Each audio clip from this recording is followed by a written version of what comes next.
Le poivre provient du poivrier, de son nom scientifique Piper nigrum, appartenant à la famille des Piperaceae. Il existe plusieurs variétés de poivriers, certaines domestiques et d'autres sauvages. Cette plante de type grimpante est cultivée pour ses graines qui ont des applications tant pour l'alimentation que pour l'industrie pharmaceutique. La liane peut atteindre jusqu'à 10 mètres de haut et le fruit est sous forme d'épi ou de grappe qui portent des graines de poivre qui à maturité virent rouge orangé. Un pied de poivrier peut produire pendant 35 ans si la plantation est bien entretenue. Les cultivateurs s'intéressent de plus en plus à la production de poivre depuis 2013 lors de l'attribution de l'indication géographique protégée de l'OAPI au poivre de Penja. À l'origine, le poivre se cultivait uniquement dans le département du Mungo dans la région du littoral. C'est aussi là que se situe le plus grand bassin de production.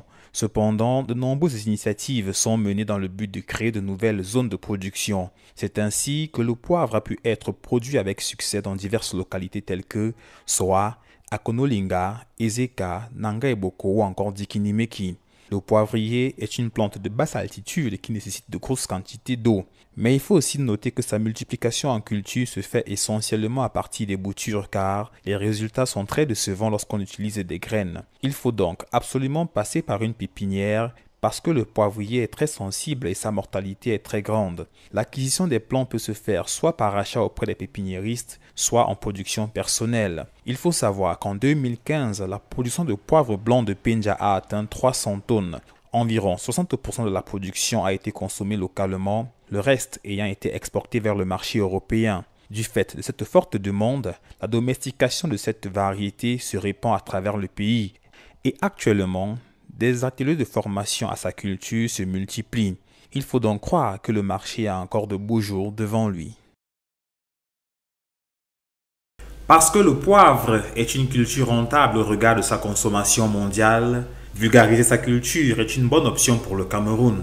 C'est dans cette optique que certains cultivateurs ont bien voulu partager leur expérience afin d'édifier et encourager d'autres Camerounais à suivre leurs pas. Ce fut à l'occasion d'une journée d'information sur la culture du poivrier organisée par le service d'appui aux initiatives locales de développement. C'était à la Chambre de commerce de Yaoundé. Cette rencontre avait pour but de permettre aux cultivateurs d'obtenir suffisamment d'informations pour pouvoir expérimenter eux-mêmes la culture du poivrier. Peut-être un chevron ou une latte pour faire passer l'air. Donc petit à petit vous décalez pour mettre des box de sang au mètre carré. Cela facilite, n'est-ce pas, l'arrosage. Je peux que remettre la diapositive sur la planche là. Voilà. Si vous regardez ce qui est là, si vous prenez 1 mètre carré, ça veut dire c'est 1 mètre là fois 1 mètre. Si vous disposez 10 rangées comme ça, 10 autres rangées comme ça, vous avez déjà 100 plants sur 1 mètre carré. Vous comprenez qu'on peut en avoir plus avec ces sachets-là.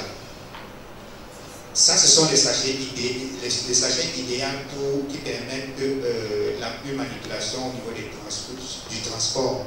Vous pouvez transporter facilement. Par rapport à l'autre,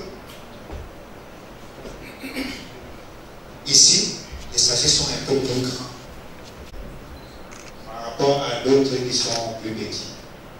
Donc voilà pourquoi on peut mettre jusqu'à 100 sachets par mètre carré au niveau de la pépinière. Oui, monsieur Dengan, la prochaine question, est-ce que vous avez des informations, est-ce que vous utilisez généralement des hormones de croissance pour le bouturage? Si oui, est-ce que vous pouvez indiquer où en trouver? Pour partager, c'est que moi je n'emploie pas des hormones. J'entretiens ma pépinière. Faites attention ici. Quand on va enlever les herbes ici, les racines de ces boutures sont si petites que si vous frôlez la bouture, vous déchirez les racines en bas. Donc le mieux c'est que quand vous faites une pépinière comme celle qui est sur le tableau, vous mettez le copeau blanc qui empêche la progression des herbes. Le copeau blanc. Vous n'aurez plus ce problème de désherbage régulier. Le poivre blanc, en réalité, c'est le processus dans une de fermentation. Qu'est-ce qu'on appelle fermentation? Quand on récolte le poivre, on le laisse dans les sacs de farine pendant 2 jours. Les sacs de farine ne laissent pas passer facilement de l'air. Donc, vous le fermez hermétiquement et vous le plongez dans des bassines ou des cuves après les 2 jours. Encore avec la chaleur du sac, le poivre vert et rouge et jaune, parce que quand on récolte le poivre, il faut déjà avoir les signes de maturation de récolte. Les signes de maturation de récolte s'observent sur un poivrier qui a au moins 10 grappes qui ont déjà pris la couleur rouge ou commencent à prendre la couleur rouge ou jaune. Quand on y va donc à la récolte, on récolte tout. On ne va pas attendre tous les 2 jours pour qu'il y ait un mûrissement de chaque arbre pour récolter. Non. Le poivre se récolte entre le mois de novembre, décembre, janvier, février ou plus tard. C'est en ce temps-là que ce processus déclenche. Et en ce qui concerne donc la transformation du poivre noir, ici, qui est vert, consiste à ne pas le fermenter comme j'ai dit pour le poivre blanc. Parce que le poivre blanc, après l'avoir fermenté dans le sac pendant 2 jours, vous le trempez dans l'eau et la fermentation se passe entre 7 et 12e jour. Entre le 7e et le 12e jour. Là alors, vous veillez. Mais vous aurez des surprises. Parce que quand vous allez prendre un gros sac que vous allez laisser, vous trouverez que c'est la moitié. Le premier jour, j'ai cru qu'on a volé tout mon poivre. Mais non, les grappes sont détachées des grains et ensuite le sac est devenu petit. On le lave donc avec les mains ou avec les pieds. C'est-à-dire, on se met par-dessus les sacs, on piétine, on marche dessus, on tourne, on verse de l'eau. Les femmes savent mieux le faire. Et ensuite, on lave abondamment avec de l'eau. Monsieur Bégan, oui? Je suggère que vous... Parce qu'il y a une partie réservée pour la transformation, la récolte et le conditionnement. Ok, d'accord. Donc, on va passer à la prochaine question. Oui. Oui. Et j'ai déjà... Il y a des échantillons de poivre blanc, noir et vert qui circulent là pour ceux qui veulent toucher. D'accord. Ça pèse un peu, sinon, même ça, vous pouvez aussi. Ça, c'est du poivre, parce qu'on dit poivre blanc ou gris, parce que là, vous allez voir que c'est un peu plus gris, et là, c'est vert, poivre vert. Je vous ai donné des grappes, ça, c'est ce qu'on appelle la grappe. Et les grappes là, la grappe là est constituée des graines. Ce sont ces graines-là que vous avez entre les mains. Ok, la prochaine question,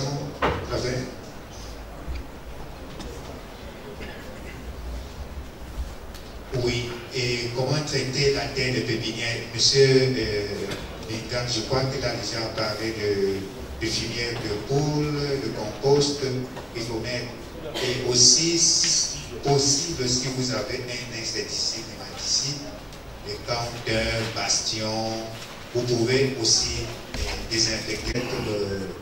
Il y a plein d'autres nématicides, insecticides qui sont sur le marché.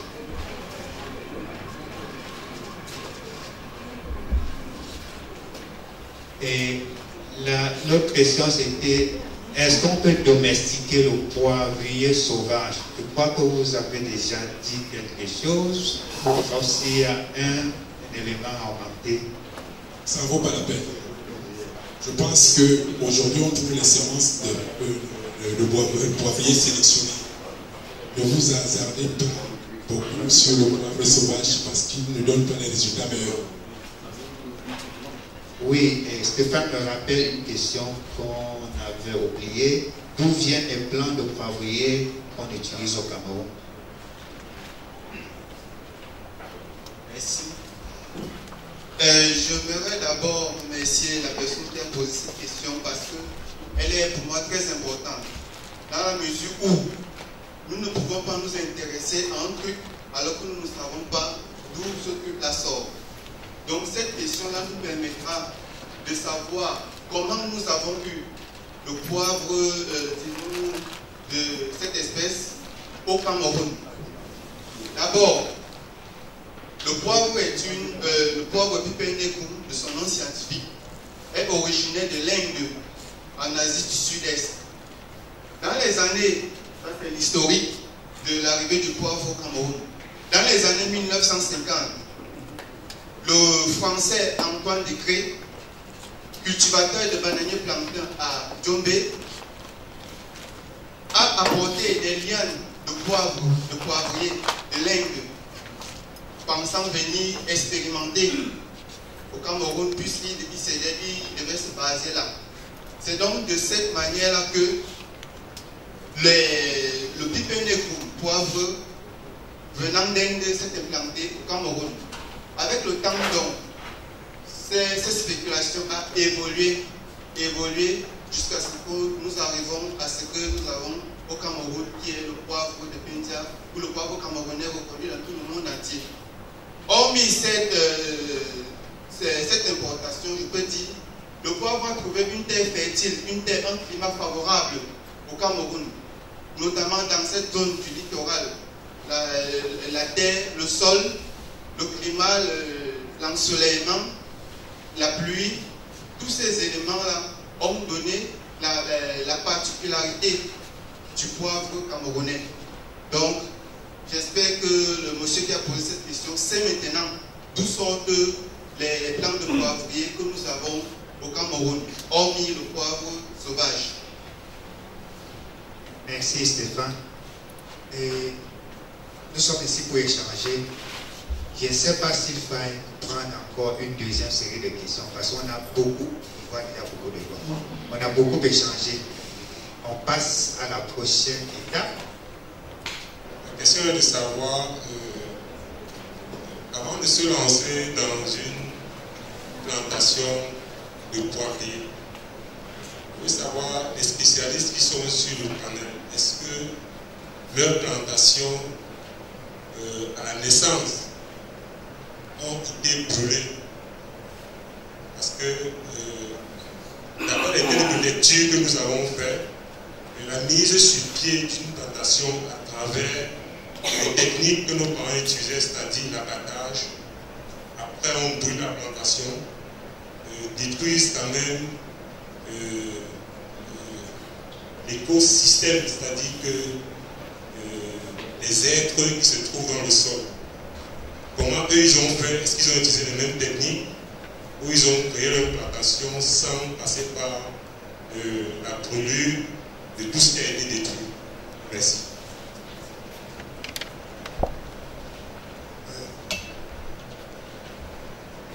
Ma question c'est de savoir si c'est obligé d'utiliser un tuteur vertical ou un tuteur horizontal.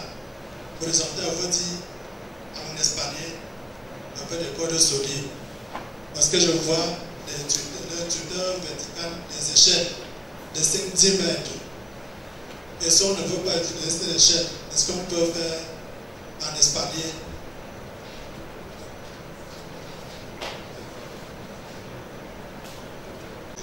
Est-ce qu'il n'y a pas un centre de formation pour ce culture?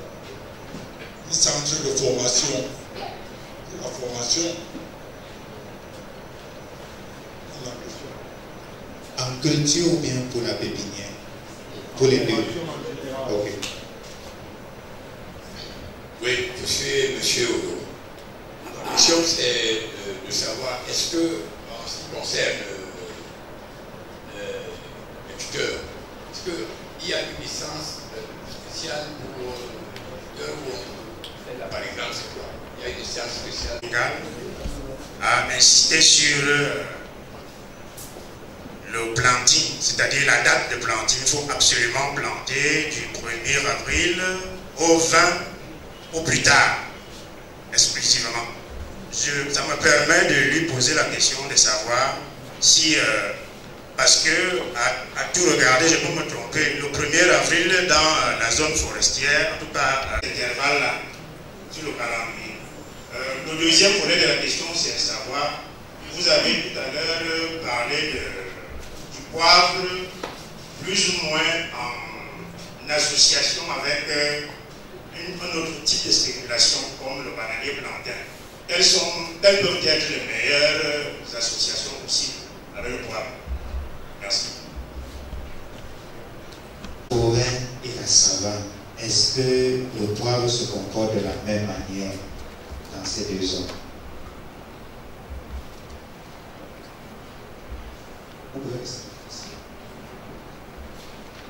Je vous remercie grandement de votre préoccupation en ce qui concerne le sol.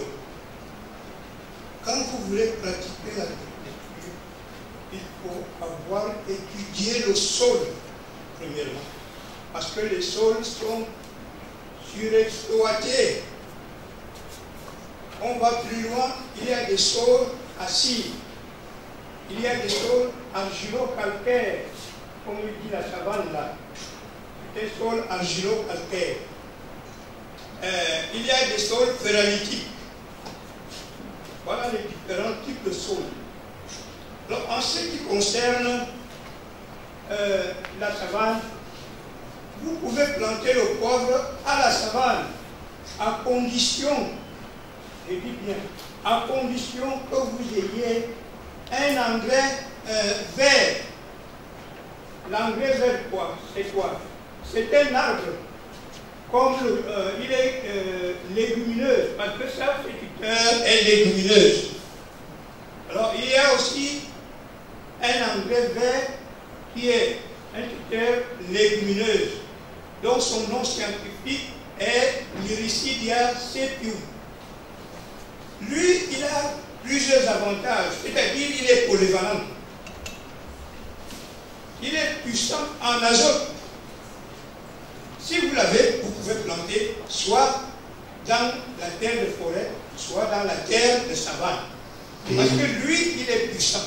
Oui, M. Solo, ça veut dire qu'en résumé, il faut choisir des sols fertiles. Oui, des sols fertiles. Et voilà. Si vous êtes dans une localité qui a une végétation de savane, bien que vous soyez dans l'environnement favorable du poivrier, il faut encore vous rassurer que le sol est fertile. Et si vous doutez, ou bien si vous n'avez pas les moyens de faire examiner votre sol, vous pouvez tout simplement amender votre sol, c'est-à-dire apporter de l'engrais organique, donc du fumier, du compost dans votre plantation. L'engrais minéral, que ce soit en granulé ou en foliaire, n'est qu'un complément de fertilisation. Parce que si vous n'avez pas une terre assez riche en matière organique, tout ce que vous allez apporter comme engrais minéral ne va pas vous donner grande solution au niveau de la production. Donc c'est ce que M. Zolo essaie d'expliquer. Et il y a les tuteurs qu'on choisit pour le poivrier n'est pas fait au hasard. Ces tuteurs en majorité sont des espèces qui ont la capacité de capter l'azote de l'air pour le fixer au sol. Et ça c'est profitable pour le poivrier. Donc on va revenir sur les espèces, parce que quelqu'un a posé la question, les espèces à utiliser comme tuteurs dans la plantation de poivrier. On va passer à la prochaine question. Peut-on cultiver le poivrier sans abattre systématiquement? Parce que nous sommes en zone forestière. Il y a des arbres partout. Est-ce qu'on peut cultiver le poivrier dans le sous-bois sans abattre? La culture de poivrier demande d'abattre les arbres parce qu'ils n'entrent pas en concurrence avec les autres arbres. Qu'est-ce que je veux dire par là? Il n'y a que le bananier plantain, son utilisation, c'est pour faire ombrage, soit à l'aigri, quand il est encore en gestation, soit au poivrier. Voilà. La papaye solo. Je ne sais pas les papayes ordinaires là, si vous les utilisez, je conseille la papaye solo pour l'ombrage. Et la plantation de poivrier. Alors je sais donc, fais quoi? Le poivrier accepte la cohabitation avec le bananier plantain, avec la papaye solo. Le reste, c'est hors sujet. N'amenez pas d'autres cultures là-bas, ils n'aiment pas ça. Et puis, une chose qu'on a essayé de gagner un peu, il faut voir, comme on disait, d'avoir les distances, les espacements des tuteurs. Ils sont dans cet ordre, dans le sens de l'alignement. Voici l'alignement. C'est 2,50 mètres quand vous allez exploiter votre plantation. Et dans le sens de l'alignement, c'est un là-bas devant, un ici, un autre derrière, c'est 1,50 m. Si vous avez ces données-là, vous allez bien obtenir 2500 plants de poivrier pour 3000 au plus. Merci, M. Zolo. Et M. Zolo a déjà empiété la prochaine partie. On va y revenir. Et si je peux résumer ce que M. Zolo a dit, le poivrier n'aime pas l'ombrage. C'est une plante du soleil. Si oui, un faible, très faible ombrage. C'est pour ça que même le tuteur qui est planté avec lui doit être constamment taillé. Et lorsque vous plantez en forêt, si vous allez planter dans un sous-bois, je ne sais pas ce qu'il n'arrivera. Peut-être M. Mika, je ne sais pas si on avait expérimenté ça. Planter le poivrier dans un sous-bois, est-ce que ça peut donner quelque chose? Les tuteurs ne prennent pas encore de l'ampleur. S'appuyer avec le bananier plantain qui grandit. Après 3-4 mois, il a déjà commencé à donner de l'ombrage. La même chose avec la papaye. Ces cultures-là aident le jeune poivrier dans les meilleures deuxième année d'avoir de l'ombrage. Mais à la troisième année, pour finir le cycle normal commercial du plantain, le tuteur commence à prendre de l'ampleur et donne suffisamment de l'ombrage au poivrier qui a 3 ans. Y a-t-il un centre de formation pour la culture du poivrier? C'était adressé spécialement à M. Mika. Bon, voilà, moi je me suis formé à Pékin. Quand 4 ans après, je ne voyais pas les résultats. Le peu d'argent que j'avais, j'ai mis ça pour la culture du poivre. Ma femme a mis les mains sur la tête. Elle me dit voilà, le peu d'argent qu'on avait, je voulais que tu as pris, tu me dis que tu fais ton agriculture, voilà. Moi-même, ça m'a dépassé. Je suis parti chez les Thomas. J'ai dit, effectivement, c'est que tu me connais, je me dis ça. Voilà où se trouve mon poivrier, à 1,50 m. Il me dit, mais tu m'as rien demandé. Je suis donc parti pour me former. Si vous arrivez dans mon exploitation, les premiers poivriers ont des problèmes. Ils donnent à partir d'1,50 m. Heureusement que 2 ans plus tard, il m'a encore formé dessus. Comment est-ce qu'il faut remettre le poivrier qui a commencé à donner à 1,50 m au sol. En réalité, il faut le décrocher, puis le mettre par le sol, faire un plus haut tuteur, le marquer là-dessus avec la terre, et faire la première branche de floraison avec 1 cm de réattache. C'est pour cela que je me suis souvent pour le former. Quand vous voulez faire du poivre, ce dont je livre un soir de poivre clé en main, et à la facture dessus, formation. Ce n'est que ça que je peux faire. Donc, quand vous voulez faire du poivre, soit vous venez à des périodes données. Voilà la période des récoltes. Viens voir comment on fait les récoltes. Viens voir comment on fait la pépinière. Ça, je dispose ça beaucoup aux gens, et même dans les écoles comme Yahoo. Merci. Merci pour cette précision. Et nous vous avons promis de mettre à votre disposition les différents contacts. Parce que les échanges ne s'arrêtent pas ici. Ça continue après.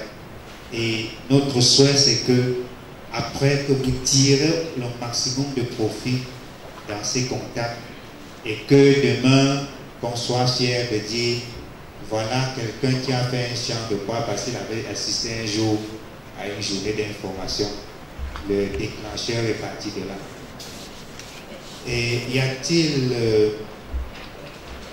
non, là c'était la question sur les arbres utilisés comme tuteurs.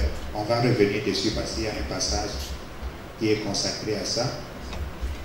En plantant le bananier, combien de temps la collaboration peut durer avec le poivrier lorsqu'on plante le bananier lors de la mise en place d'un champ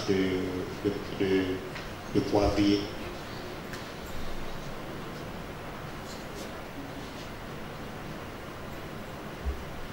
Oui, nous revenons sur quelque chose que nous vivons. Vous ne pourrez pas entrer pour faire mûrir les graines de poivre. Alors, je sais bien que dès que ça a déjà pris de l'ampleur, il faut comprendre que maintenant je suis en train de liquider les gens qui viennent abattre les bananiers qui ont déjà envahi mon champ. Ça veut dire que c'est pour un temps. Lorsque ceci a déjà pris de l'ampleur, enlever les bananiers. Merci, M. Zolo. Et Stéphane, peut-être une précision sur la durée de collaboration, le nombre d'années. Oui, comme les pères ont dit, le bananier planteur et ou la papaye solo sont là à une durée déterminée. Donc, ils ont un rôle de co-tuteur, je peux dire.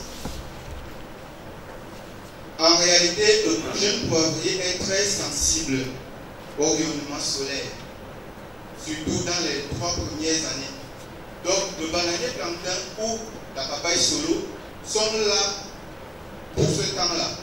Du coup, lorsque le poivrier s'adapte à son environnement et à son tuteur, c'est-à-dire de 3 ans en montant, alors l'association doit être supprimée. C'est-à-dire le bananier plantain pour la papaye solo doivent être enlevés. Et là, on reste avec un système de monoculture, donc uniquement de poivrier. Merci. Là, je crois que ça rebond déjà à la dernière question qui a été posée sur les différentes associations aussi dans la culture du poivrier. Et une question encore pendante. Quelqu'un s'inquiétait du calendrier agricole. Parce que M. Bingan a dit en avril, il faut planter. Et j'ai tout de suite l'inquiétude si à jamais, avec les perturbations qu'on observe aujourd'hui, si à jamais en avril il ne pleut pas, est-ce qu'il faut systématiquement planter?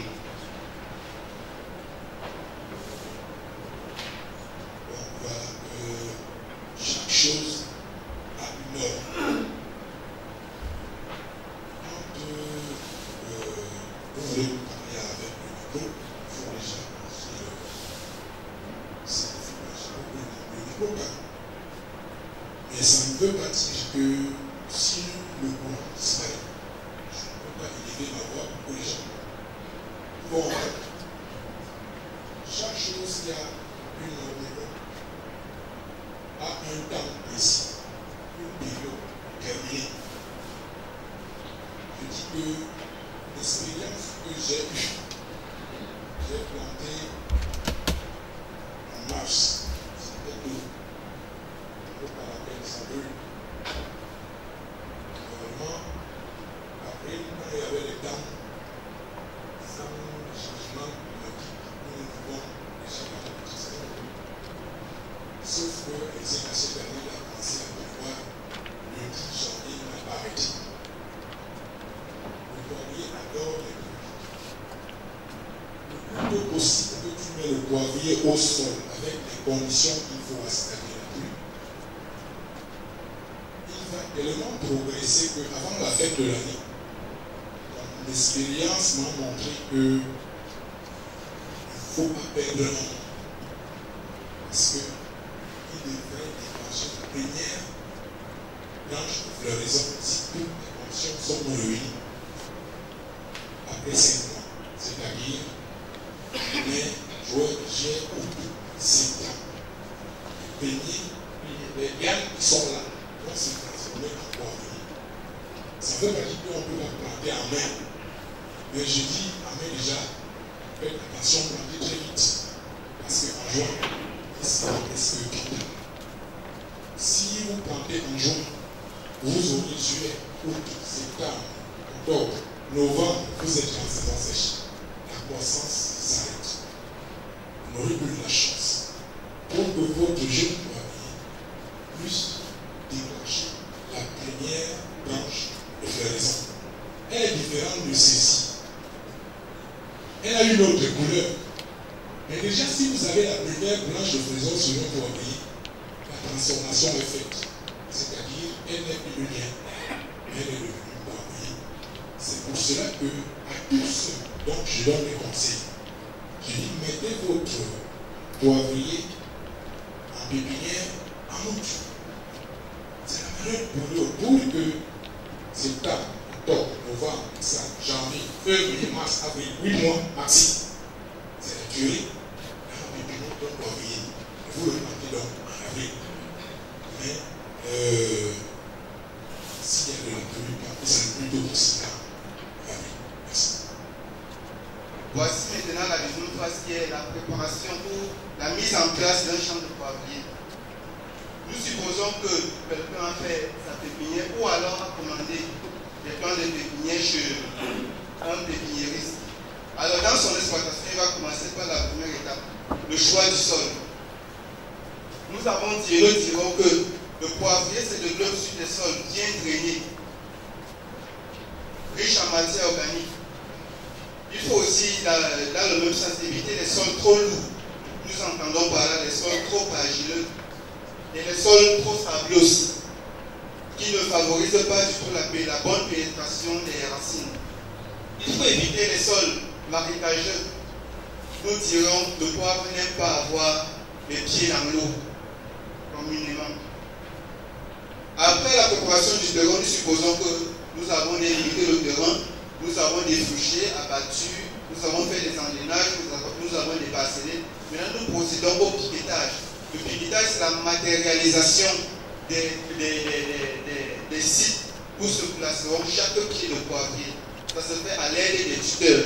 Comme M. Zolola soulignait quelque part, les écartements du piquetage se font à 2 mètres et demi entre les lignes et 1 mètre et demi entre les plans.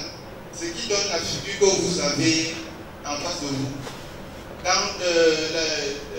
Dans ce sens-là, sur 1 hectare, vous pourriez obtenir une densité de peau de 2500 mètres sur cet hectare-là. Après le piquetage, nous allons faire la trouaison. Les trous se forment aux distances de 40 cm, 40 cm. Il est question de creuser en prenant soin de mettre la terre de surface d'un côté et la terre de fond de l'autre côté. Vous comprendrez pourquoi cette distinction-là. Vous pouvez aussi, après la creusation, mettre à l'intérieur du trou de la fumure organique bien décomposée. Cela favorisera une bonne nutrition pour le poivrier qui s'apprête à entrer dans ce trou-là. La transplantation du poivrier, néanmoins que nous avons mis ici mai-juin, comme M. Bigan le disait, en d'avril jusqu'en mai, cette transplantation doit avoir lieu. Il faut transplanter chaque plant avec sa motte de terre préalablement qu'il a servi dans la pépinière. Lorsque vous mettez la terre dans le trou, il est question de mettre d'abord la terre de fond, la terre de surface. Lors de la cuisson que vous avez mis d'un côté, là au fond du trou. Parce que cette terre-là, elle est riche en matière organique, elle est riche en humus. Donc, en la mettant au fond, cette partie nourricière-là, doit servir aux jeunes poivriers. Ensuite, on met la terre qui était en forme plutôt à la surface et puis il faut casser un peu. Nous disions qu'il y a deux sortes de tuteurs. Si le tuteur est mort, vous pouvez mettre les plans faire la transplantation en même temps que les tuteurs morts. Et si les tuteurs sont vivants, il est nécessaire de les mettre à l'avance pour que le tuteur puisse grandir et que le jeune poivrier trouve un tuteur déjà fort sur lequel il va s'activer. La distance entre le tuteur et le jeune poivrier est de 5 à 10 cm de séparation. Il faut entretenir ensuite la plantation après que nous ayons mis les plants de pépinière, les plants de jeunes poivriers en champ. La pépinière passe par le saclage d'abord. Il est question d'éliminer à chaque fois que nécessaire les mauvaises herbes qui peuvent entrer soit en compétition avec la bonne culture, c'est-à-dire le poivrier, soit cacher des insectes qui peuvent potentiellement transmettre des maladies, des germes à la culture. Il faut faire la taille. Nous le disions tantôt. La taille se fait au niveau du tuteur. Là, il est question d'enlever l'excès de branches sur le tuteur.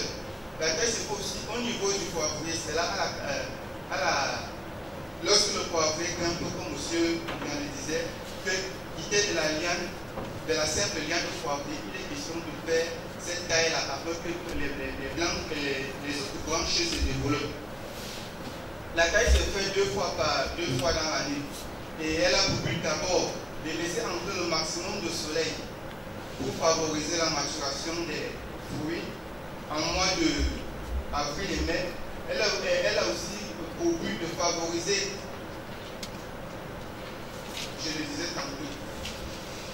Revenons un peu sur la notion de tuteur et de tutorage.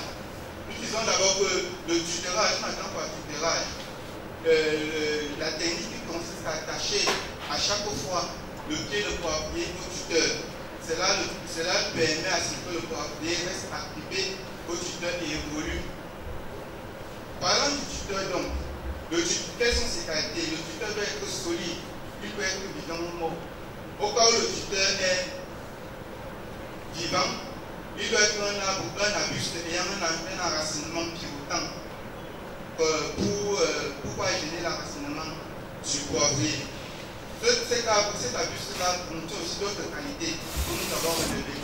En l'occurrence, c'est une légumineuse qui a la capacité de capter l'azote de l'air pour l'enfuir dans le sol, qui va servir au poivrier. Ce tuteur-là aussi doit être à une croissance rapide. Il doit pouvoir supporter un élagage sévère. C'est pour ça que c'est ce que M. Julian l'a souligné tout à l'heure. Le tuteur aussi doit avoir une écorce rugueuse, c'est-à-dire avec des plis. Cela permet l'accrochage du poivrier sur le tuteur pour qu'à chaque fois le poivrier ne tombe pas. L'écorce de cet arbre aussi doit être tendre parce que le poivrier a des racines aériennes avec lesquelles il se fixe sur le tuteur et cela permet aussi au poivrier de se nourrir. Voilà, que ce soit les bonnes qualités d'un tuteur vivant. Si le tuteur est mort, ça doit être il doit être solide pour pouvoir supporter les coups du temps et aller au maximum de l'année possible. Là, on peut revenir sur la notion sur la question du monsieur qui a demandé si on ne pouvait pas faire des tuteurs horizontaux. Donc là, ce sont des tuteurs morts. C'est dans ce cas-là qu'on peut les expérimenter. Voilà quelques essences de tuteurs vivants.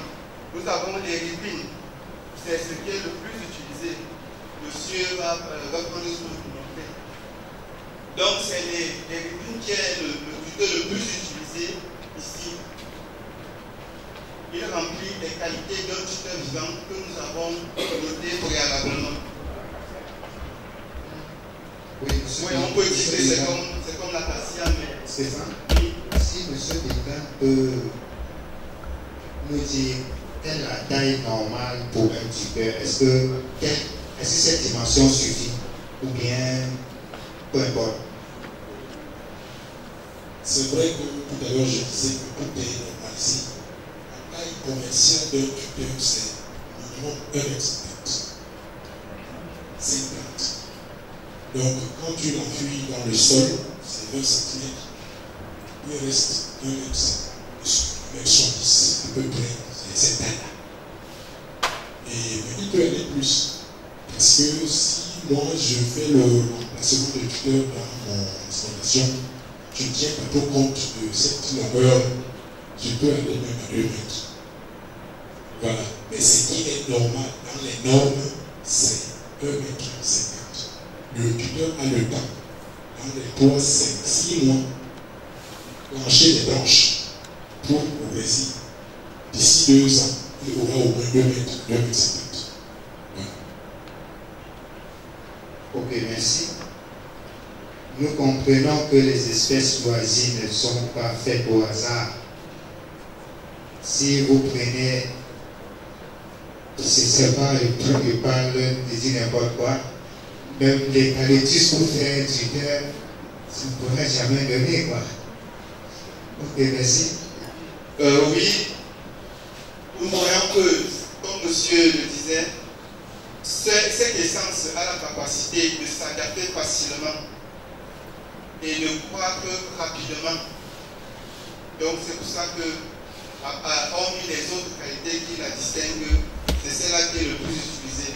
En dehors de ça, il y a aussi le Seina Bloca. Ça, je pense que c'est le nom scientifique. Vous pourrez trouver le nom commun ou avoir les autres détails là-dessus plus tard. Voilà à quoi ressemble un champ de poivrier avec des tuteurs vivants. Vous voyez que ça a la capacité d'aller plus haut. Ceci peut être à près de 7 mètres et durer plus longtemps puisque les tuteurs sont vivants. Tel que vous voyez là, ici, ce sont les sommets des tuteurs bien taillés. Vous voyez qu'il ne reste que quelques touffes de feuillage au-dessus.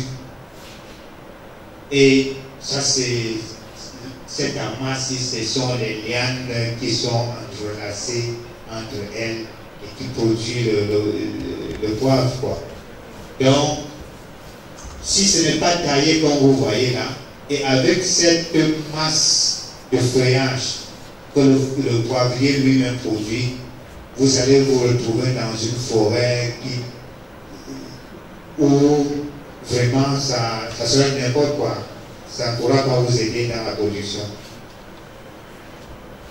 Notez votre question, s'il vous plaît. Oui. Bien. Par contre, voilà un champ de poivrier sur tuteur mort. Vous voyez à quoi ça peut ressembler. La différence ici est que dans un champ avec tuteur mort, il est question de pratiquer le tutorage à chaque fois. Parce que le poivrier ne peut pas profiter de ses racines aériennes pour s'agripper. Donc à chaque fois, il faut prendre soin, attacher pour que le poivrier reste debout. À côté de ça, vous voyez, il y a un ombrage artificiel. Oui, là. Il y a un ombrage artificiel. On a dit que le poivrier se développe sur un ombrage léger. Donc dans un champ avec tuteur mort, il faut pratiquer ça à tout moment. C'est d'où nous préconisons l'usage des tuteurs vivants. Parce que ça a plus d'avantages d'utiliser les tuteurs morts. Non seulement ça réduit la peine, mais aussi c'est bénéfique pour la plante poivrier avec sa nutrition et son développement. L'entretien passe aussi par la fertilisation. Il est question d'apporter l'engrais minéral ou organique 2 fois par an, au début et à la fin des saisons de pluie. Nous disons aussi qu'il n'est jamais déposer l'engrais minéral ou organique au contact du pollen, c'est-à-dire de la base de la plante. Épandre toujours sous forme d'une couronne en laissant un cercle vide d'au moins 10 cm de rayon autour de la base du poivrier. Au mois d'avril, apporter du compost ou de la fiente de volaille bien décomposée nous disons 5 à 6 kg par pied, ou encore de l'urée à 100 kg par pied, 100 grammes autant pour moi, 100 grammes d'urée par pied. Au mois d'octobre, apporter du chlorure de potassium, à une équivalence de 100 grammes par pied. Nous enchaînons avec les ennemis du poivrier. Étant donné que nous sommes dans une nature infestée de peste, le poivrier aussi rencontre des problèmes. Nous avons d'abord la pourriture du collet, donc de la tige du poivrier, qui se manifeste par une écorce foncée et noire. La maladie progresse généralement du bas vers le haut. Ensuite, nous avons la mort de la plante. Pour lutter contre cette maladie-là, il faut utiliser des variétés résistantes. Il faut pulvériser les plants avec un produit fongicide à base de cuivre. Les nématodes aussi font ravage dans les champs de poivrier. Ils se caractérisent par une nécrose, c'est-à-dire la mort des tissus et la mauvaise croissance des plantes. Il faut traiter la terre en pépinière contre les nématodes et les pyrales. C'est pour ça que nous avons souligné lors de la pépinière, nous avons insisté que la terre doit être stérilisée et traitée pour éviter ce genre de problème plus tard. Aussi, la pyrale, nous revenons sur ça du poivre et les chenilles. Là, ce sont des insectes. Ça se caractérise par les foreurs de tiges, qui perforent les tiges un peu de partout. Ça progresse généralement du bas vers le haut. Et aussi, nous avons, cela entraîne la baisse du rendement. Pour lutter contre, il faut utiliser un insecticide. Enfin, nous avons la gale. La gale apparaît sur les feuilles. Il faut utiliser pour cela des fongicides à base de cuivre en pulvérisant sur les feuilles.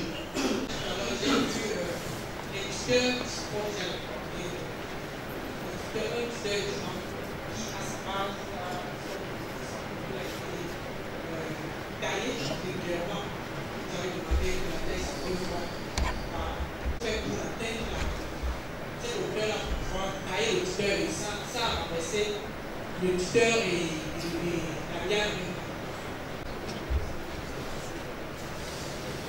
Bonjour. Oui, je voudrais demander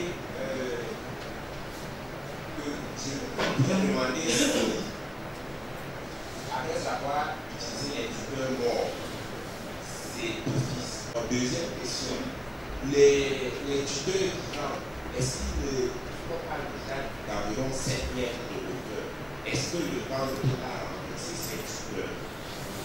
Troisième question, j'ai vu sur les boîtes de poivre prêts à la consommation et puis sans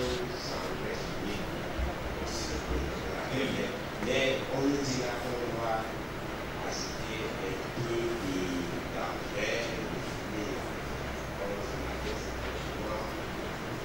Le produit à la consommation, c'est bio ou ce n'est pas bio. Merci.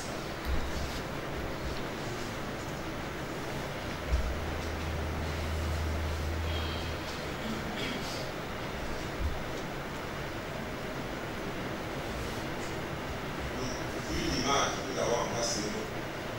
Et vu la plante est vue, quelles sont les dispositions de sécurité qu'on peut prendre pour éviter que ça devienne des trucs assez pas mal? Pardon? Vu l'image de la culture du poivrier, quelles sont les dispositions sécuritaires qu'on peut prendre pour éviter que ça devienne des pépinières en serment? Comment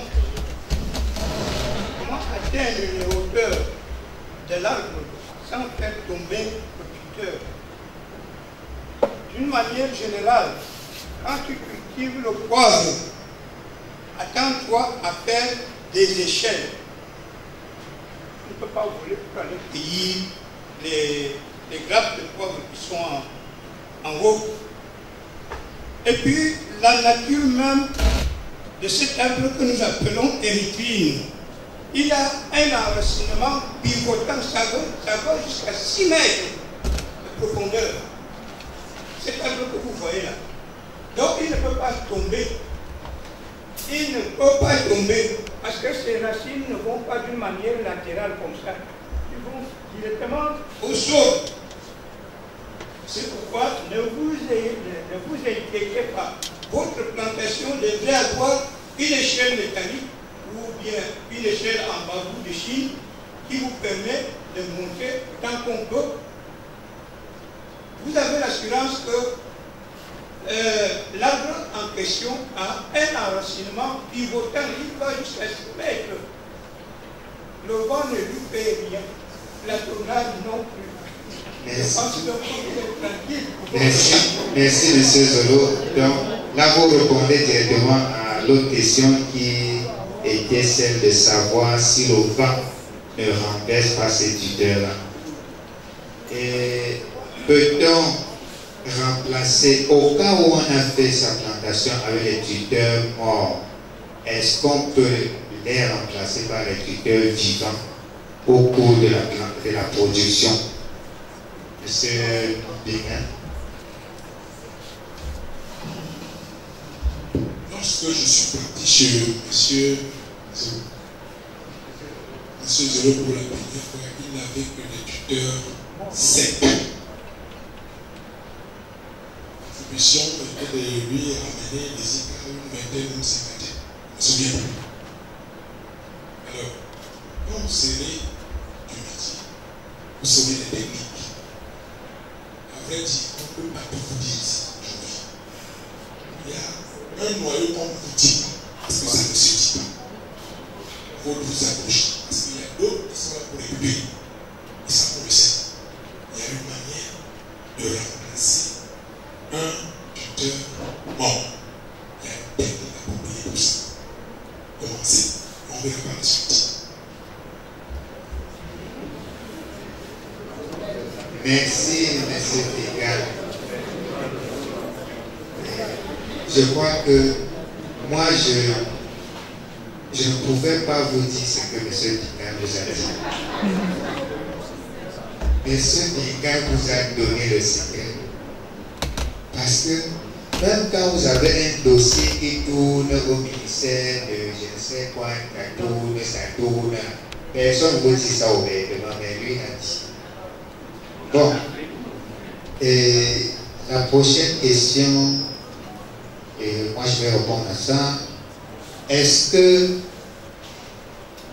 avoir un produit sur lequel on n'a pas mis d'engrais, je pose la question autrement, un produit sur lequel on n'a pas mis d'engrais veut dire qu'on a un produit bio? Je dis non. Parce que le label bio répond à un cahier de charge. Pour qu'un produit soit étiqueté bio, vous ne savez pas la machine qui est derrière. Il y a des organismes de certification qui existent, qui ont le devoir de se rassurer du processus de la création de la chose ou bien de la fabrication de la chose, pour dire à la fin, oui, nous on a contrôlé en suivant telle caractéristique, en suivant tel cahier de charge, il a respecté, voilà, ça c'est un produit bio, on met l'étiquette. Ce que les gens mettent partout là, il a écrit, je n'ai pas mis l'engrais, c'est bio, ça c'est n'importe quoi. Et faire un produit bio ne veut pas forcément dire qu'on n'a pas mis d'engrais. C'est un problème de seuil et un problème de cahier de charge. Je préfère m'arrêter là. L'autre question, c'est, bon là, je crois qu'il va revenir à M. Zolo, comment chasser les serpents, comment faire à ce que la plantation de poivrier ne devient pas le nid ou le royaume des serpents. Oui, en ce qui concerne la circulation des serpents dans le poivrier, c'est évident. Mais avec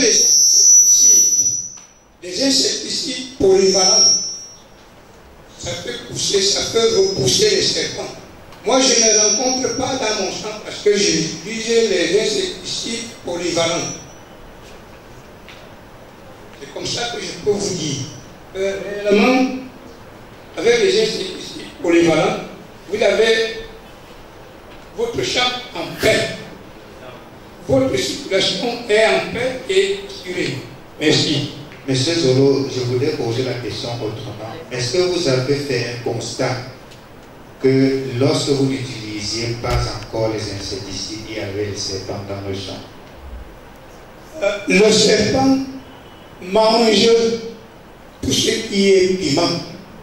Je pense que vous êtes d'accord avec moi. Tous les serpents mangent le piment. Le poivrier ou le poivre, c'est du piment. Alors, il ne peut pas s'empêcher de ne pas manger. Mais il faut chercher à l'éloigner. Parce qu'il arrive des fois que vous entrez au pied du poivrier pendant qu'il est eu. Il y a à prendre des gardes. Est-ce que je peux être à la table d'un serpent? C'est pourquoi il faut donc des insecticides polyvalents. Oui, monsieur Zolo, je comprends là autre chose. Et sachez que les serpents n'aiment pas les endroits souillés. Là où, même le simple huile de vidange, là, généralement quand vous avez des problèmes de serpents autour de la maison, on vous demande de verser ça tout autour, mais de la chaux vive. Parce que là où le serpent passe, si il ressent qu'il y a une petite impureté, il ne repasse plus. Donc, je posais la question à M. Zolo pour qu'il explique ça plus d'une autre manière. Il a dit, ça se fait comme ça. Et peut-être, en d'autres termes, je ne sais pas si M. Bignan peut dire quelque chose. Sauf la morsure du serpent est très dangereuse. Mais la valeur que donne le bois ne fait même pas penser bien le serpent. Rien que les porteurs, chez moi, qui prennent un cajou de balle à 2500. Et quelqu'un peut en faire 4 ou 5 jours. Donc c'est une valeur. On se met même en face. C'est pas en lui disant, si aujourd'hui moi je gagne mon argent, je ne dis pas. Généralement, je trouve le serpent, j'en ai rencontré de haut bois, quand il faut désherber le pied du poivrier. Mais quand le poivre, lui, mûrit, il y a beaucoup plus d'oiseaux qui mangent que les serpents. Il y a souvent, on trouve des tout petits serpents au bas. Pas du pied du poivrier quand on fait. C'est bon. Mais je vous assure que depuis 4-5 mois, on n'a pas constaté de morsure. Merci. Donc, nous on comprend que c'est tout ça qui fait ce qu'on appelle l'écosystème. On ne peut pas faire sans ça. Et il faut aussi garder sa plantation propre. Parce que les serpents aiment aussi beaucoup des endroits touffus. Donc si à la base, les interdits sont propres, ça vous réduit aussi les risques. Et l'autre question, c'était celle de savoir, en cas d'association, à quel moment mettre le bananier et le plantain. Je crois qu'on a bien répondu à cette question. Et la prochaine question, c'était aussi quel est le coût d'un tuteur? Monsieur Bignan, une boutique d'érythrine comme ça. C'est vrai que vous le payez à ici parce que lui, il va prendre charge de tout ça. Et en réalité, le tuteur coûte 100 francs. Mais comme il y a de plus en plus de tuteurs dans notre région, je pense que les tuteurs et les boutures plus compréhensibles, assurez-vous. Mais quand moi j'en achetais à Pédia il y a 10 ans, autant de boutures, autant de 100 francs, autant de 3000, autant de 100.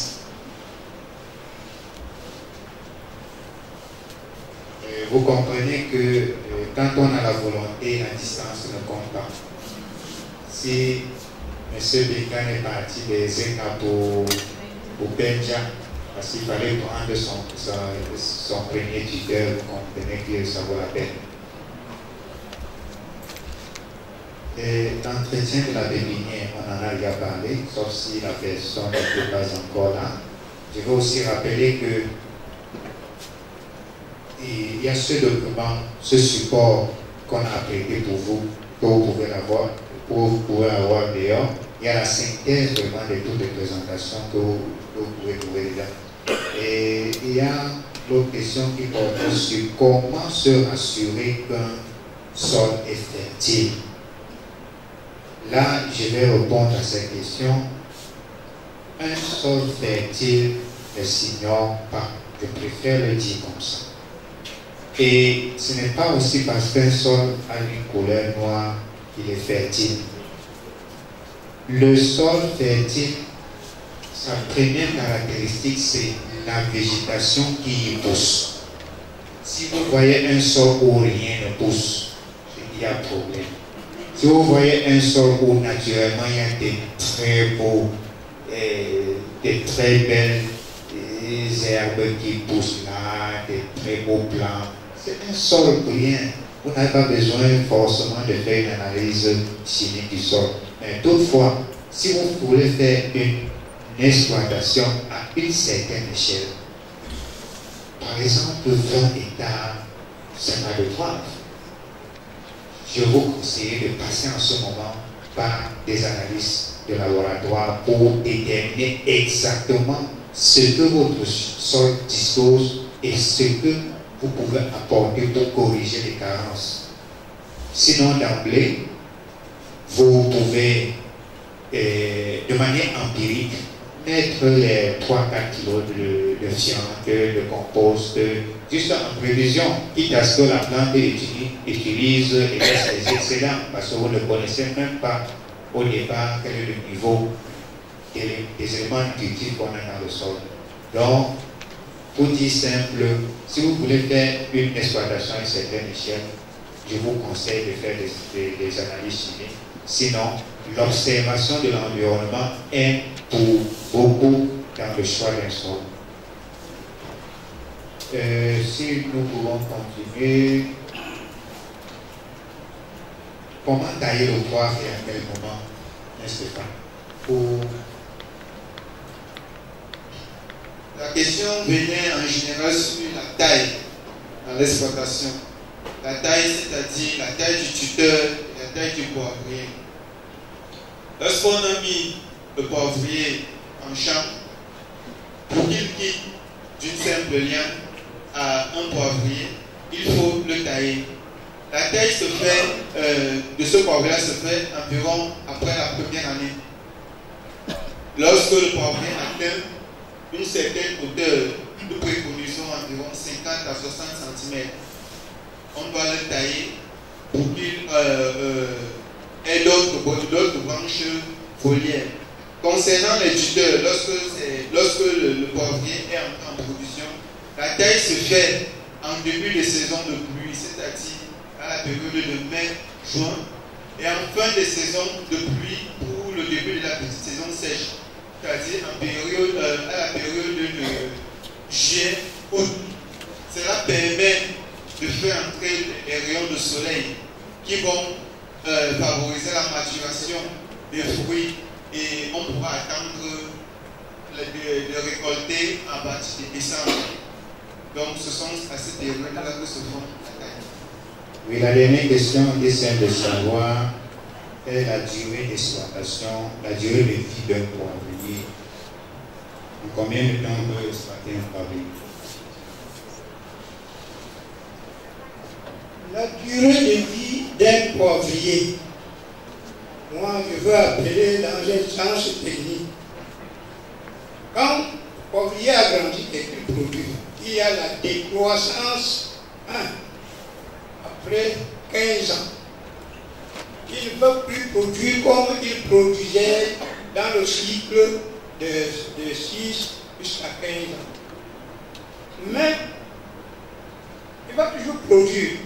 La décroissance est là jusqu'à 30 ans, jusqu'à 50 ans. Il y a donc possibilité d'échanger encore les nouveaux pieds dans le champ. Pour rajeunir votre plantation, parce qu'il y a déjà des croissances. Alors, le poivrier, son temps de vie, c'est jusqu'à 5 ans. Là, il a déjà connu le vieillissement. Si vous n'avez pas réduit cette activité-là de le faire d'autres pieds nouveaux, vous n'allez pas tailler comme avant. Merci, monsieur Zolo. Nous comprenons qu'on peut exploiter le poivrier au-delà de 30 ans. Mais au-delà de 35 ans, il se pose un problème de rentabilité. La production commence à baisser, ça baisse. Donc là, vous comprenez qu'il faut régénérer. En Indonésie et au Brésil, pour ces pays qui nous ont dévancé dans la production, vu leur capacité à produire. À vrai dire, je ne sais pas si M. Bingan ou bien toute autre personne, Stéphane, a une connaissance de cette maladie. Parce que si notre ami nous avait situé sur le nom de la maladie, ça nous permettrait aussi peut-être de rechercher, même si c'est après, à savoir d'avoir davantage. Mais je voudrais dire que pour toute culture ou bien tout élevage, il peut arriver ce qu'on appelle des fléaux. Par exemple, on a connu le problème de la grippe aviaire, ça c'est en élevage. Et en culture, généralement, on a des grands fléaux qu'on a généralement, c'est lié au... Quelqu'un m'a mis dans la souche au Gabon, je ne dis pas au Cameroun ni ailleurs, ils sont en train de récolter les feuilles de poivrier pour manger. Mais je n'ai pas vérifié parce que je ne suis pas au Gabon.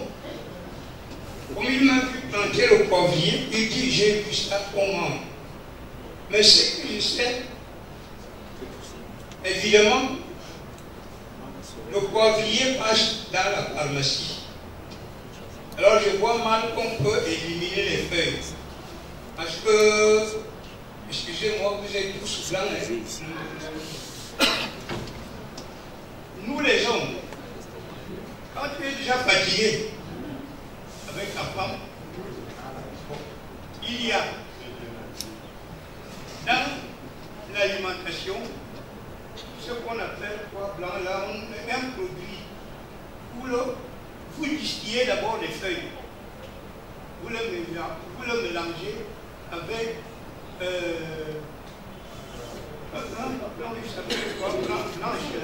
dans l'alimentation. Hein? C'est un produit qu'on met toujours dans les aliments. Avez-vous le nom va venir après. Alors on mélange la crème blanche, qui s'appelle la crème blanche, dans l'alimentation. Vous avez distillé la crème fraîche. Oui, la crème fraîche, la crème blanche. Vous distillez de l'eau, vous distillez les feuilles, vous mélangez avec la crème blanche. Vous avalez. Vous allez vous le saisir. Quand j'ai fait les comptes, la nation de août, j'ai commencé avec Paquita, c'était maman. Il a pitié, il payait les gens. À un moment, je ne pouvais plus. Ce qui passe autour de moi, je leur conseille Max. Max, voire même 1000 pieds pour maîtriser, n'est-ce pas, cette culture, afin d'avancer plus tard. Si vous commencez avec 1000, 2000 cultures, vous allez maîtriser la chose. Vous allez maîtriser les ouvriers. Vous allez maîtriser le rendement. Vous attendez tout petit peu. Vous-même, vous êtes producteur de la semence et vous continuez. Surtout, faites très attention avec la superficie.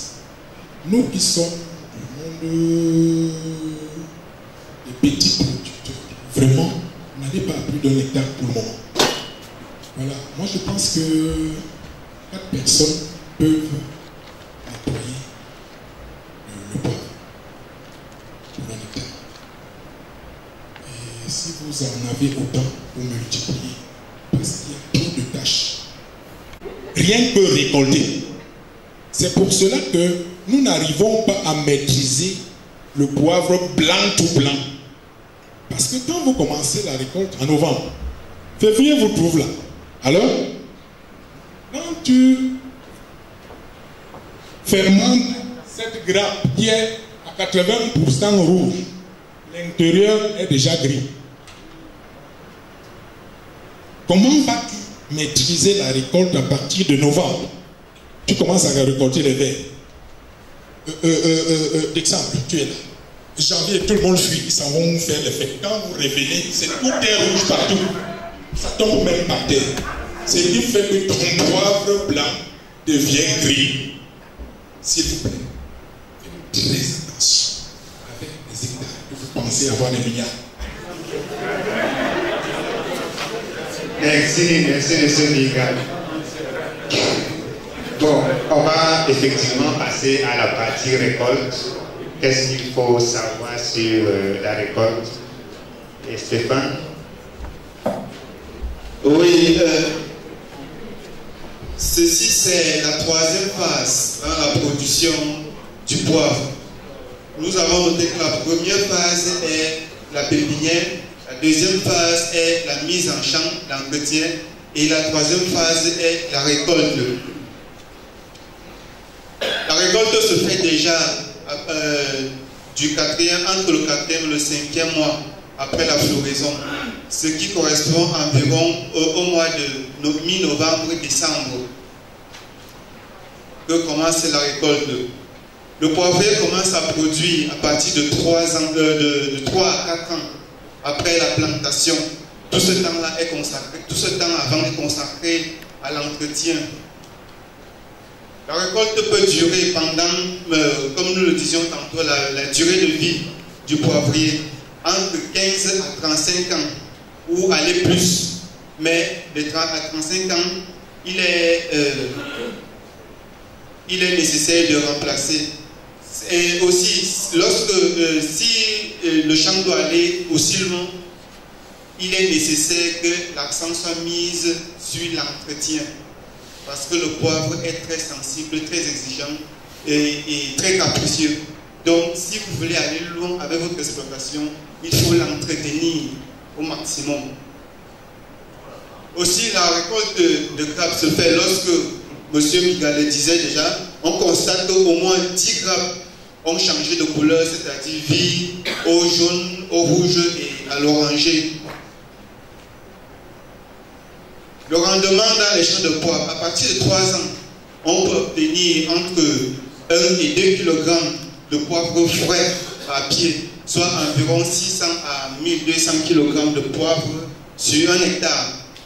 À partir de 7 ans, on peut obtenir 10 kg de poivrier frais par pied, soit 6 tonnes par hectare de poivre sec.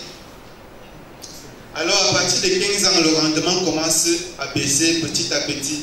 Là, on peut revenir à un taux minimum de 1 kg de poivre frais par pied. À ce moment-là, nous le disions, il est nécessaire de songer à remplacer la plantation, si possible. Notons aussi bien que dans le processus de transformation, l'équivalent est de 100 kg de poivre frais pour 25 kg de poivre blanc, soit à côté de ça, 35 kg de poivre noir. Les types de poivre, nous revenons sur ça. Le poivre vert, c'est le poivre cueilli avant l'arrivée en maturation totale des grappes, soit environ entre 3 à 4 mois après la floraison. À ce moment-là, les grappes sont au stade laiteux et les fruits sont totalement verts. Le poivre, dans le même sens, le poivre blanc, comment l'obtenir? Lorsque les grappes sont arrivées en maturité, donc on a constaté qu'ils changent de couleur, on les cueille, on les fait fermenter légèrement dans un sac, soit une nuit bien attaché. Ensuite, on va les tremper dans de l'eau.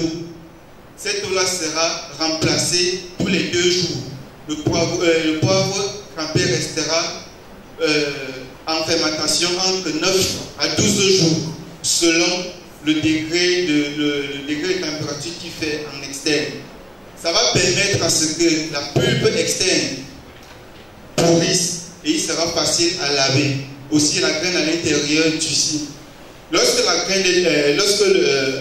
ce temps est passé, on retire le poivre de l'eau, les graines de poivre dans l'eau. On va soit les piquer avec les pieds dans les sacs, dans les bassines, soit les frotter avec les mains. Alors le frottement va permettre que la pulpe pourrie se détache de la graine. Après cela, on règle à grande eau et puis on met directement en séchage. Le séchage va durer entre 3 à 5 jours, selon, nous le disons toujours, le degré qu'il fait en ambiance. S'il fait trop chaud ou s'il fait un peu froid. Nous allons sécher le poivre jusqu'à ce qu'il atteigne un taux d'humidité de 11 à 15%. Cela permettra de mieux le conserver plus longtemps. Alors, nous pourrons avoir le poivre blanc, comme sur la première photo, lorsqu'il a été bien suivi comme il faut, ou alors le poivre gris. Oui, c'est ça. Le poivre gris, ça c'est l'exception. Ensuite, nous parlons du poivre noir. Il y a 2 façons d'avoir le poivre noir. Soit de manière automatique, c'est-à-dire on a cueilli les grappes en champ et on a directement mis à sécher. Ça, c'est ce qu'on fait, comme un monsieur a parlé de l'expérience de son père qui faisait le poivre noir sans le savoir. Il cueillait directement les fruits et les mettait à sécher. Ça devenait noir. Mais les techniques utilisées actuellement, les techniques modernes, disent que pour avoir du bon poivre noir bien éclatant, il est nécessaire, après cueillette, de le faire chauffer, en tout cas de le mettre dans de l'eau chaude pendant au moins 10 à 12 minutes, de l'eau à 100 degrés. On le trempe à l'intérieur et puis on le retire. Directement, on le met à sécher. Ça va faire que la pulpe devient fragile. Et là, il est question de traiter ce type de poivre avec une grande attention. Parce que c'est cette pulpe-là qui va noircir qu'on recherche. Lorsque la peau va sécher, elle va présenter des rides à la surface et elle sera bien éclatante.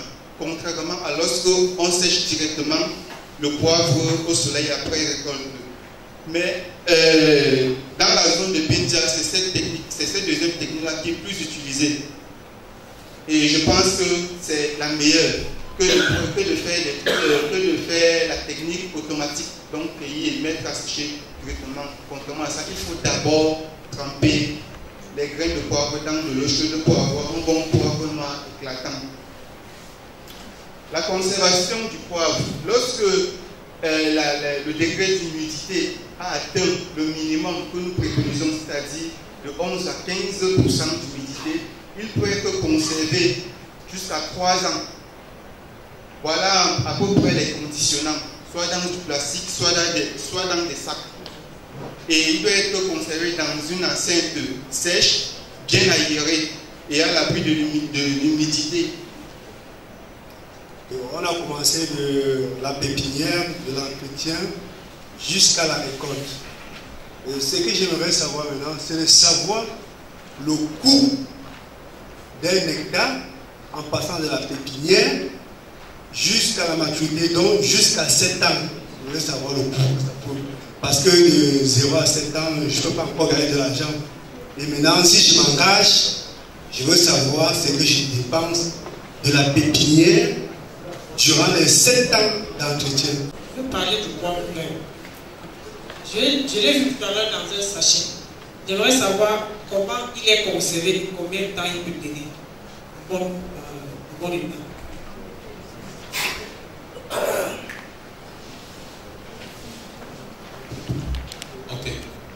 Moi, je souhaite savoir ici lequel des 2 techniques utilisées, c'est-à-dire le poivre blanc et le poivre noir, lequel conserve mieux cet arôme tant recherché. Merci. La question, la seconde, elle parlait ici des variétés. poivre. Il y a les grosses feuilles, les petites feuilles, les gros grains, les petits grains. Et dans mes enquêtes au marché, on a dit le meilleur poivre, c'est le gros grain. Donc ça qui est un peu plus cher.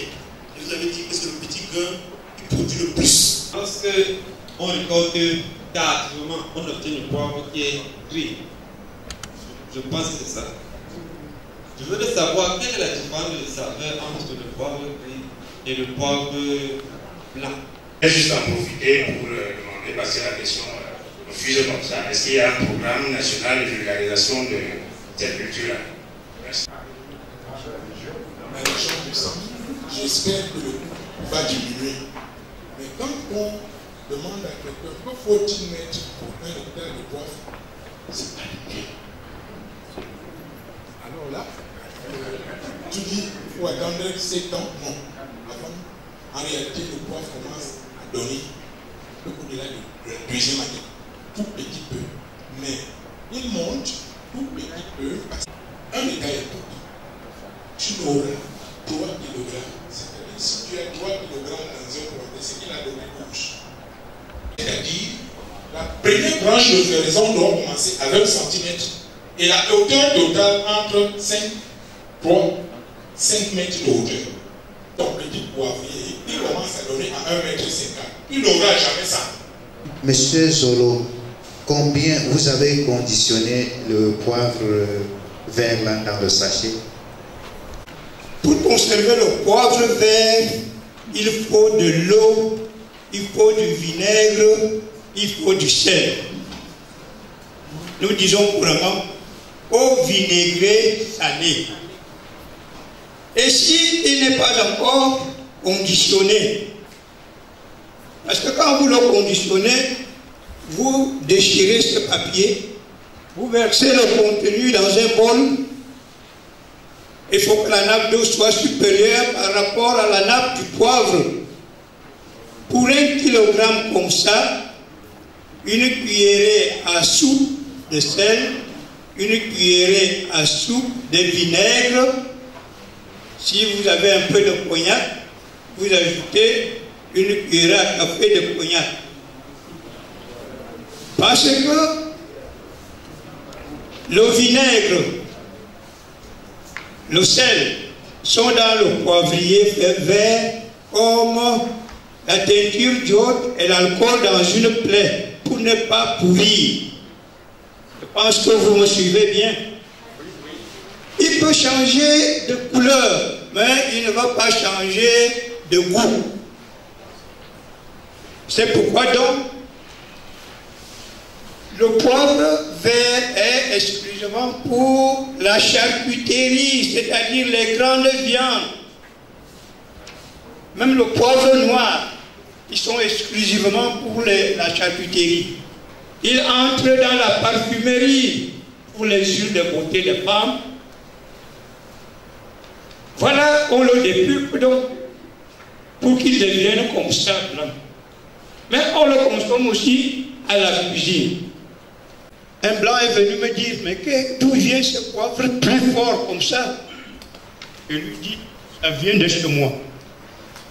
N'ayez donc pas peur de s'habituer à conserver votre poivre vert dans l'eau vinaigrée salée.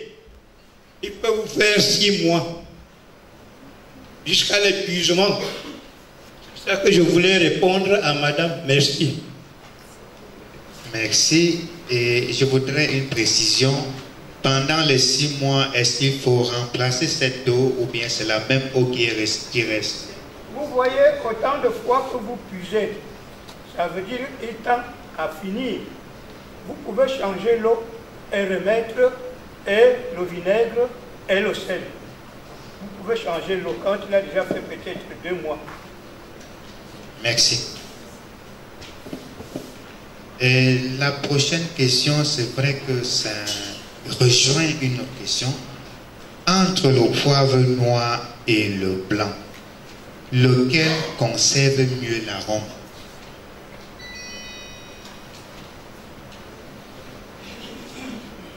En réalité, le poivre noir a un plus, sa peau. C'est la différence.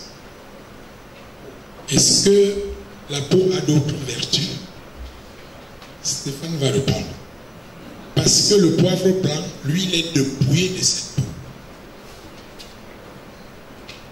Bien, parlant de la vertu sur la vertu de la peau du poivre noir, on va classer ça dans les sous-dérivés, les produits sous-dérivés du poivre. En effet, lorsqu'on travaille le poivre noir après séchage, il passe à plusieurs étapes de triage. Les grands laboratoires occidentaux utilisent cela pour en faire une huile.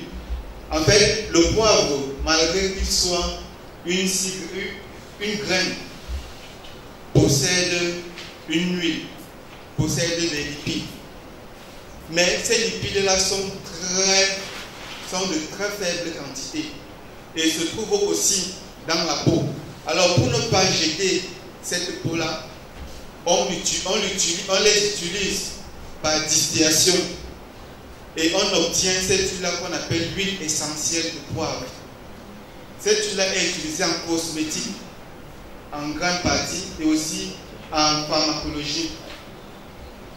Dans le champ, cette peau-là, ça n'a pas de, surtout chez nous ici, ça n'a pas trop d'importance. On l'utilise seulement pour la fertilisation, c'est-à-dire après qu'on ait travaillé le poivre noir, on va prendre cette poussière, reverser dans le champ pour que ça puisse se décomposer et constituer un engrais organique. Merci. Et je dois ajouter que, vous savez, nous, on s'occupe beaucoup plus du paraître que de l'être. Donc, le beau emporte sur la valeur même de la chose. Je ne sais pas ici combien de gens consomment le pain complet. On va dire, c'est quel pain bizarre comme ça. Il n'a pas de... C'est pas beau à voir. C'est la même chose avec le poivre noir. Mais il concerne mieux les éléments nutritifs que le blanc. Mais le blanc, vu son esthétique, est plus couru. Parce que sur le marché, le poivre noir coûte un peu moins cher par rapport au poivre blanc. Si nous pouvons continuer, est-ce que pourquoi le poivre à gros grains n'est pas plus cultivé que celui à petit grain? Je crois qu'on a déjà donné beaucoup d'explications sur ce choix.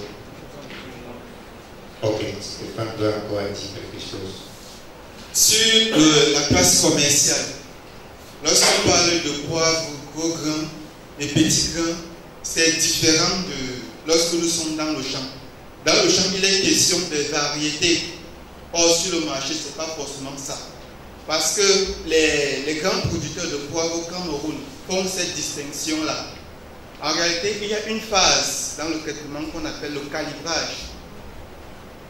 Ils font généralement ça avec une machine automatique ou alors avec des tamis qui ont des mailles différentes. Alors, dans ce calibrage-là, les petites graines qui sont mélangées avec les grosses graines vont partir d'un côté et les grosses graines de l'autre côté. Ça va faire deux choix. De toute façon, dans le commerce, il y a toujours des gammes. Pharmapur n'a pas le même prix que Santex. Merci. Donc, c'est donc ces grosses graines-là qui ont été calibrées qui vont constituer le premier choix.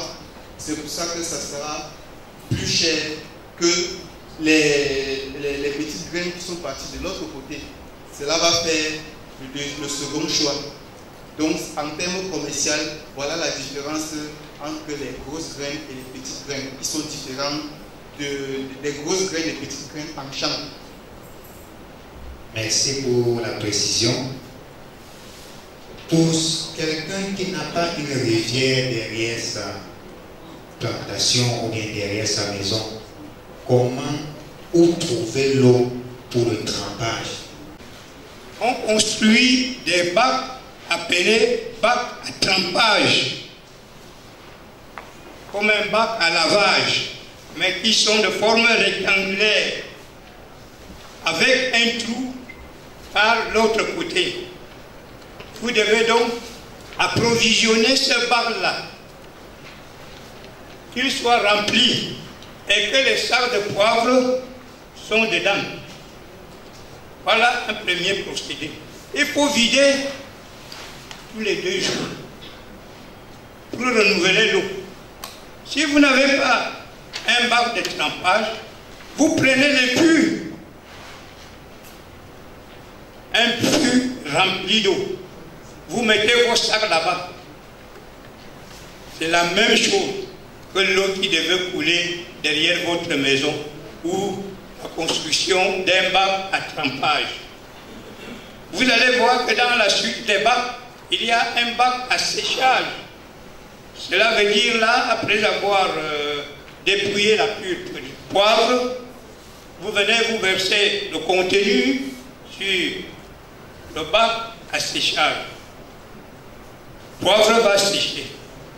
Donc ne vous inquiétez pas si vous n'avez pas de rivière, utilisez les fûts d'eau, pourvu que la nappe d'eau soit supérieure par rapport à la nappe de poivre. Merci. Vu la valeur du poivre sur le marché, vous allez constater que vous avez mis hier, aujourd'hui, il n'y a plus rien. Quand vous atteignez même une certaine hauteur, sécurisez même avec la culture jusqu'à l'économie. Parce que toi tu travailles, les autres travaillent aussi de leur manière. Prenez les bacs, comme le pater a dit, ou les fûts bleus. Ils peuvent prendre 2 filets et demi. Vous achetez une dizaine, vous mettez autant de poivrier que vous voulez là-dedans. Vous basculez, l'eau se verse, vous le mettez de vous chargez de l'eau. Là devant vos yeux, là, vous regardez. Quand je commence dans l'école du poivre, je ne voyage plus. Je ne bouge plus de là. L'école, je suis là. Fermentation, je suis là. Séchage, je suis là. De un. De deux, quand vous fermentez le poivre et que vous n'êtes pas encore professionnel là-dessus, le premier jour, vous allez constater d'abord qu'on a tout volé.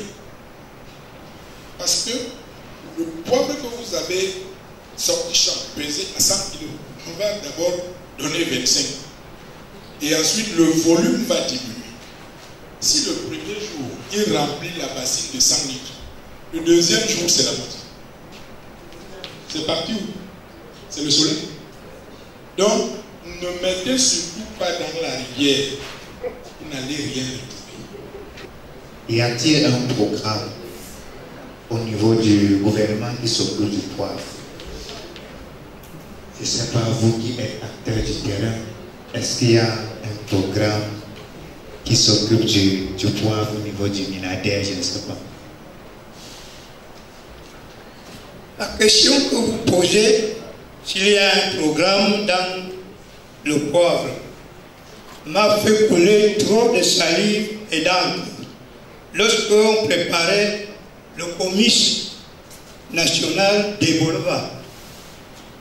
Je me suis présenté devant le délégué provincial pour lui proposer s'il pouvait m'enrôler dans la liste. Il dit, nous n'avons pas besoin de denrées de luxe et boulevards. Je dis quoi? Vous appelez ça denrées de luxe? C'est comme le cacao, une plante pérenne, c'est comme le café. Et il dit, je t'ai dit, tu ne parles pas Ebola. Le délégué régional, ici à Yaoundé, nous nous sommes insultés là bien. Vous ne connaissez pas ce que vous êtes en train de faire. Bon, comme ça a coulé du temps, on a fini par me comprendre et homologuer le poivre, c'est-à-dire le reconnaître comme culture pérenne du Cameroun. Mais il manque des pôles d'apprentissage. J'ai ici sur ma photo devant moi des jeunes, des femmes qui viennent se ressourcer pendant les vacances. Papa, comment on fait ça? Papa, comment on fait ça? J'ai demandé déjà au gouvernement de me permettre une école pratique d'agriculture comme à Bingala. Parce que non seulement je cultive le poivre, je cultive en même temps la vanille que voici. Donc je suis déjà un homme important qui peut avoir et même diriger des écoles pratiques d'agriculture. 2 de mes enfants ont obtenu à Ebolova leur diplôme de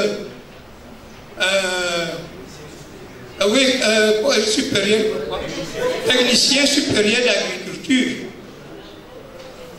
S'ils sont à côté de moi, c'est pourquoi je suis en train de marcher pour voir les expatriés et les grands comment vous pouvez faire négliger une richesse comme ça. Je vous dis que cette plante, la vanille, coûte en même temps cher que ça. Ça a déjà produit chez moi. Les délégués viennent partout pour voir. Merci. Voilà un tableau indicatif du comité d'exploitation sur 1 hectare de poivrier. Nous voyons qu'en première année, la somme nécessaire qu'il faut pour mettre en place de la pépinière jusqu'à l'entretien est de 4 453 575 francs. Nous voyons qu'en première année, nous sommes totalement perdants. Et les ventes commencent à la 3e année. Nous avons mis le prix le plus bas possible, c'est-à-dire 5 000 par kilogramme. Ça, c'est juste pour voir comment est-ce qu'on peut s'en sortir en minimisant au maximum les revenus. Cela nous montre donc qu'en 3e année que le poivrier commence à produire, nous sommes toujours perdants déficitaires. Mais c'est à la 4e année que nous pouvons commencer à voir quelques retombées. Et à partir de la 5e année, les revenus sont énormes. Vous verrez, je ne vais pas m'attarder sur ça, vous verrez ça en détail dans les brochures que vous prendrez dehors. Actuellement, nous voyons que la mise en place du poivrier est très coûteux et demande vraiment du temps. La question que notre paysan se pose actuellement est de savoir, puisque le poivrier produit après 3 ans, comment est-ce qu'il va vivre entre temps? Si vous avez bonne mémoire, nous avons parlé de cela ultérieurement avec l'association des cultures, entre le poivrier, bananier plancton et papaye solo. C'est ce que nous disons. Il est bon à savoir que pour supporter les charges en année 1, 2, 3, il est nécessaire de faire une association de culture entre le poivrier et le bananier plancton ou la papaye solo. Monsieur Zolola a bien précisé que la papaye solo. Cela permettra d'avoir un système de culture comme schématisé. Là, nous avons en orange les plants de poivrier que nous avons vu plus haut dans le piquetage. Et dans les interlignes, c'est là où on met les cultures associées, donc le bananier plancton ou la papaye. Quand vous voyez, ça respecte un écartement standard parce que la culture associée est sous forme carrée. Ça peut être de 2,5 mètres sur 2,5 mètres. Donc vous aurez une densité bien précise. Le rôle maintenant de cette association-là, nous l'avons sur 2 aspects. L'aspect technique et l'aspect économique. Sur l'aspect technique, nous avons dit que le poivrier pour grandir a besoin d'un ombrage léger. Alors, le rôle maintenant de cette association-là est que la culture associée apportera de l'ombrage aux jeunes poivriers. Ça, c'est pendant les premières années. Sur le plan économique, puisque le bananier plancton et la papaye solo sont des cultures saisonnières, commencent à produire un peu plus tôt. Ça vous permet d'avoir des gains en attendant que le poivrier soit rentable. vous pourrez, par exemple, payer vos ouvriers, payer l'entretien et avoir un quelconque revenu. Comme ça, vous ne pourrez pas mourir de faim pendant 3 ans. Donc, il est nécessaire et impératif que le poivrier soit en association avec une culture saisonnière telle que le bananier plantain et la papaye solo. J'ai assisté à plusieurs séminaires à la Chambre de commerce. Bon, sur la fiche, on nous demande, c'est pour les rencontres, c'est pour échanger des expériences, c'est pour. Bon, maintenant, ma première préoccupation, c'est les contacts des intervenants. Oui, la deuxième chose que je demande, si l'assistance pourra me porter un secours ou trouver les plans d'ananas dans la région du centre, ça m'intéresserait beaucoup. L'association des plants avec des arbres. L'arbre en question a 7 vertus, grandes vertus. Il vous permet de sédentariser le paysan en une seule place. Vous vous entretuez dans le village à cause des terres. Moi, je ne discute pas les terres. Quand je veux multiplier ça, tu cultives ici, là au mieux, tu vas récolter à 100%. C'est ça qu'on appelle sédentarisation. L'herbe ne pousse pas dans vos champs avec cet arbre. Oui, je suis satisfait parce que c'est effectivement ce que je recherche. Oui, depuis 2 ans, je fais des recherches sur la culture du poivre et j'ai saisi cette opportunité pour déclencher, pour stimuler le potentiel qui est déjà en moi. Et je crois que je trouve en cela une bonne opportunité d'affaires. Et j'encourage la voix du paysan à évoluer dans ce sens. Et je crois que c'est une modeste contribution pour cette entité de promouvoir l'entrepreneuriat au Cameroun. Il faut d'abord dire que ma qualification est technicien supérieur en agriculture, option entrepreneuriat agropastoral. Je l'ai eu à l'Institut supérieur d'agriculture et de gestion de Bala, en abrégé Isago. Mon expérience a commencé avec d'abord des connaissances générales avec les recherches internet et autres. Mais j'ai commencé à avoir la pratique lors des stages. Parce qu'en formation de technicien, nous avons 3 stages pratiques en entreprise. Donc c'est là que je me suis frotté au terrain. D'abord chez M. Jules Bingan, où j'ai fait le stage de découverte. Ensuite, j'ai fait mon stage de gestion dans la société des plantations Metomo à Pendia. Ensuite, c'est de là que je suis rentré avec mes premiers pieds avec les tuteurs. Donc c'est avec ça que je me suis adapté, que actuellement j'évolue. Vu les chiffres qui sont donnés à ce secteur-là, nous pouvons dire que c'est un secteur porteur parce que ça a un taux de rentabilité très considérable malgré le dur labeur qu'il y a. Donc c'est pour ça que nous préconisons encore, je conseille encore le courage et beaucoup de sacrifices pour atteindre l'objectif. Et quelles sont les difficultés que peut rencontrer un producteur de poivre? La première difficulté est intrinsèque, c'est-à-dire le découragement. Le découragement, c'est vraiment l'une des difficultés primordiales dans le secteur poivre. En dehors de ça, nous avons aussi, on peut aussi avoir les aléas climatiques. Parce que, comme monsieur l'a dit tout à l'heure, le climat change. Donc, ça peut impacter sur la production de poivre. Aussi, il y a aussi l'appui du gouvernement.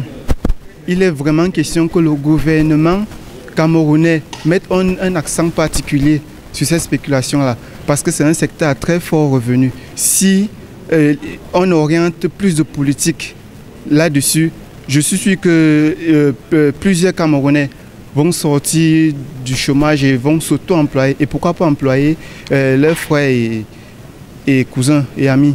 Dans le même trou, vous mettez et le tuteur et le poivrier. Parce que vous n'avez pas pu planter avant le tuteur. La meilleure manière, c'est de planter d'abord avant, 1 an avant le tuteur. Mais comme aujourd'hui nous sommes dans une journée, vous profitez.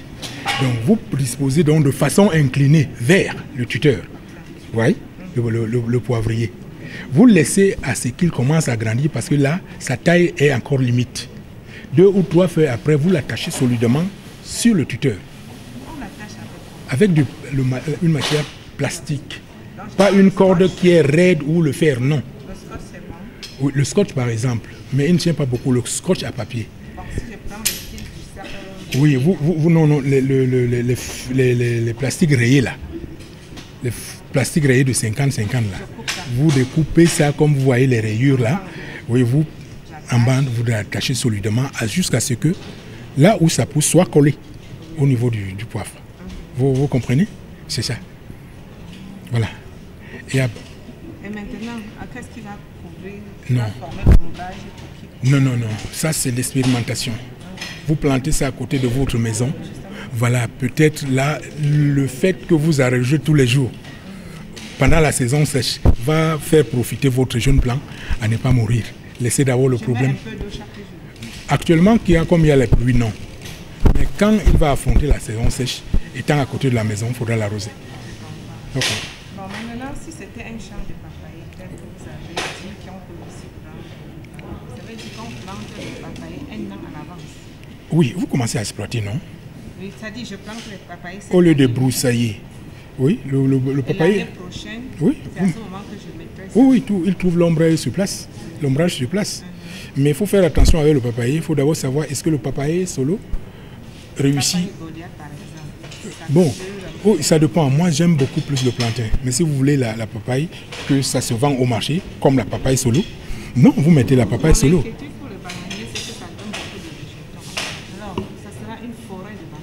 Non, mais vous le vendez, on en cherche. D'accord, mettez donc le plantain, vous faites le papayer. Vous faites une pépinière de papayer et ensuite vous mettez tous les 2,50 mètres ou tous les 2 mètres. Le long, ça vous fera même 1500 pieds comme ça.